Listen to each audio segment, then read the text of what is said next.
Seja bem-vindo.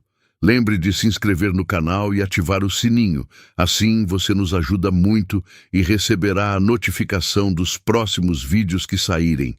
Agora, vamos para a mensagem de hoje. Os fatos em perspectiva para terem lugar na Terra e que muito próximos já se encontram, justificam e deram causa à vinda de entidades das mais categorizadas do mundo espiritual, para aqui se dirigirem aos viventes terrenos. Seria uma grande felicidade para todos, encarnados e desencarnados, podermos assistir ao desenrolar desses fatos em plena paz e sossego de todos vós, que ainda vos encontrais vivendo no corpo. Seria uma grande felicidade, repito, podermos assistir aos acontecimentos em curso, com a naturalidade das águas correntes, sem nenhum sobressalto para as vossas almas, minhas filhas do coração. Eu estendo este meu grande anelo também aos meus filhos muito estimados, porque os quero igualmente com todo o fervor. Minha missão atual, vindo em espírito ao vosso ambiente, tem, porém, objetivos outros, os quais eu procuro alcançar com a maior eficiência possível.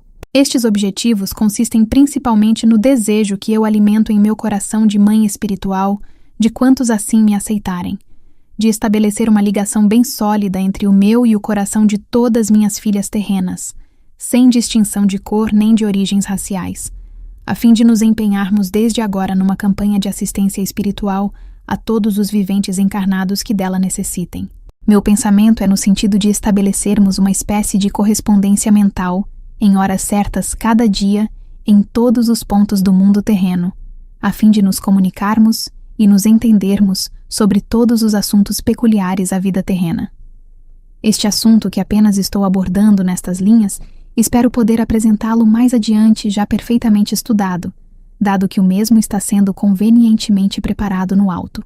Eu tenho observado através das rogativas, pedidos e apelos que no alto recebo das minhas filhas encarnadas nas diversas regiões do mundo em que vivem, que está faltando na Terra uma organização espiritual padronizada, segundo as necessidades de entendimento entre este plano físico e o plano espiritual, através da qual possam as almas encarnadas receber com presteza e segurança aquilo de que tiverem necessidade para a sua tranquilidade na Terra.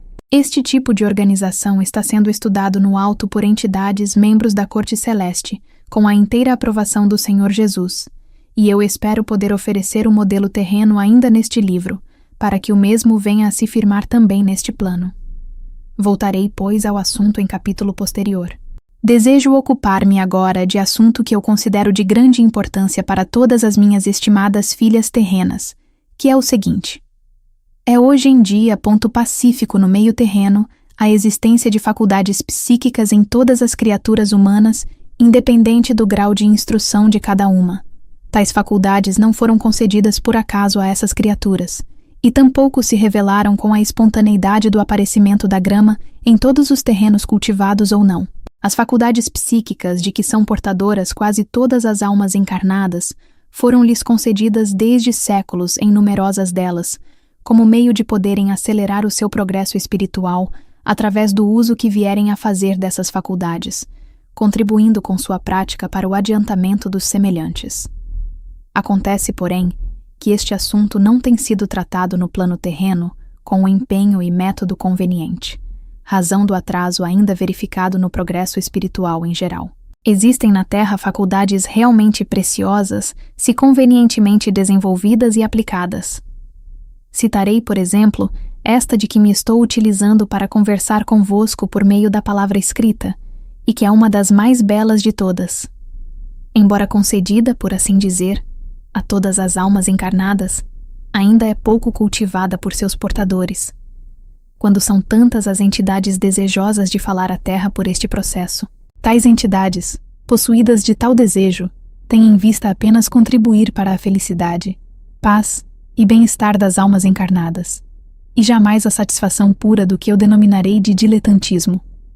A razão disto é o que todos observamos do alto em relação à vossa movimentação pessoal ao longo dos caminhos a percorrer.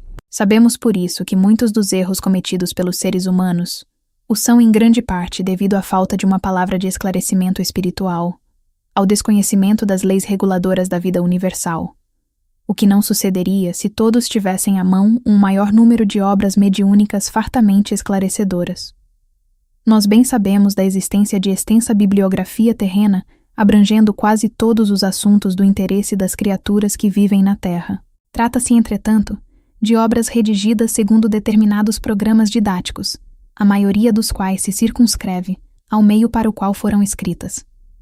São assim os tratados de ensino médio e superior, de cujo conteúdo as demais classes não têm oportunidade de tomar conhecimento. Vêm a seguir as obras propriamente literárias, como os romances sentimentais, as novelas de todo o gênero, seguidas dos valores poéticos de todos os tempos destinados estes, por sua natureza imaginativa e artística, a um público assaz reduzido. Em nenhuma dessas obras, contudo, se encontram ensinamentos capazes de orientar e conduzir as almas encarnadas na direção que lhes convém, que é aquela que as trouxe à Terra. Somente, por conseguinte, as obras ditadas por entidades autorizadas do mundo invisível estão contribuindo para o encaminhamento das almas para a luz, falando-lhes a palavra orientadora, aquela que se empenha em despertar em seu coração os verdadeiros objetivos de sua vinda, uma vez mais a vivência no corpo. Bem, para que haja na Terra boas obras mediúnicas, é indispensável a existência de pessoas com a respectiva faculdade mediúnica, para as receber e divulgar. Para isso se torna necessário o empenho daqueles que vieram à Terra com essa faculdade, tratando de a desenvolver e aprimorar o quanto possível. Casos existem em que tal faculdade é perfeitamente sensível ao seu portador, o qual, entretanto, ou não conseguiu adquirir conhecimentos linguísticos suficientes para grafar no papel o que lhe estiver sendo inspirado, ou, o que é mais comum, o portador dessa faculdade inteiramente dela se desinteressa. Qualquer dos dois casos é deveras lamentável pela falta de apoio às entidades que desejam cooperar com as almas encarnadas por meio da palavra escrita. Existem neste país, e também noutros, mas em menor escala, organizações espiritualistas nas quais se procede ao exercício da faculdade psicográfica, mas de modo tão superficial que nada resulta para o público em geral. Essas organizações se contentam, em regra, com pequenas mensagens individuais relacionadas ou com a própria organização ou com o médium, quando muito bem fariam se dispusessem a receber obras mediúnicas para divulgação. Há exceções, é claro, e algumas poucas obras deste gênero estão sendo divulgadas. Seria então de desejar que os responsáveis pelas organizações espiritualistas de todo o mundo determinassem um dia dos seus trabalhos para o desenvolvimento e prática da mediunidade psicográfica, cuja determinação receberia desde logo todo o apoio do plano espiritual sob as vistas do Senhor Jesus. Desejo tratar ainda neste capítulo de outro assunto que o Senhor me recomendou para imediato conhecimento de todas as leitoras. Tratarei então do que diz respeito à vivência de cada uma em sua permanência na Terra, e a maneira ao alcance de todas, de a prolongar ao máximo possível, a fim de poderem todas beneficiar-se de sua presente encarnação.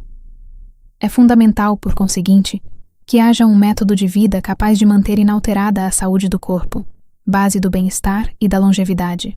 Dirijo-me então às minhas queridas filhas para recomendar a elaboração e cumprimento desse método de vida, já não apenas como obrigação que a todas assiste, como também um esforço pessoal de cada uma.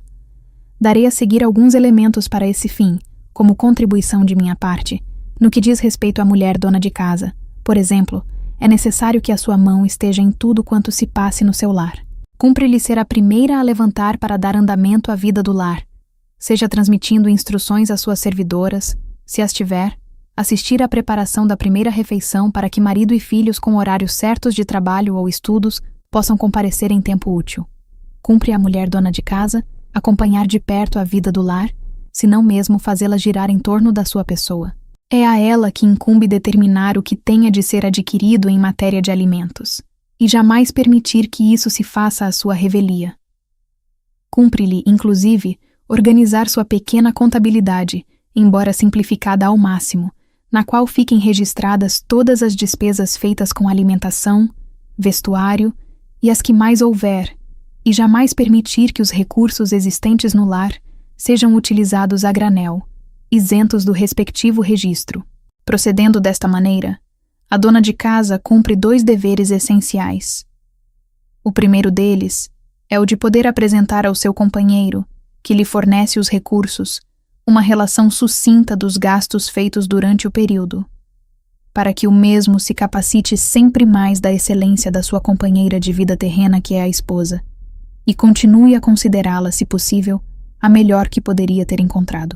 O outro dever que escapa ao conhecimento das almas encarnadas em corpo feminino é o seguinte: a escrituração regularmente feita pela dona de casa de todos os gastos da família no período mensal é conhecida e estudada também no plano espiritual pelas entidades disso incumbidas e serve para que desse plano se providencie, quando considerada necessária, uma adequada melhoria dos proventos capazes de fazer face ao déficit porventura existente no respectivo orçamento. Isto acontece muito frequentemente a vários lares terrenos cujo exame demonstra uma aplicação sensata dos recursos obtidos pelos seus responsáveis, havendo por isso necessidade de os acrescentar, e isto se verifica.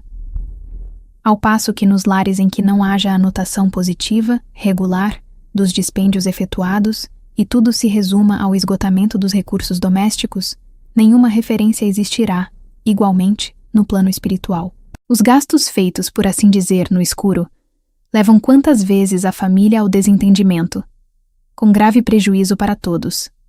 Torna-se, por conseguinte, necessário que as minhas filhas, a quem tanto quero, se preparem desde a mocidade para desempenhar difícil papel de dona de casa, pelo valor que o mesmo representa na felicidade e harmonia do lar.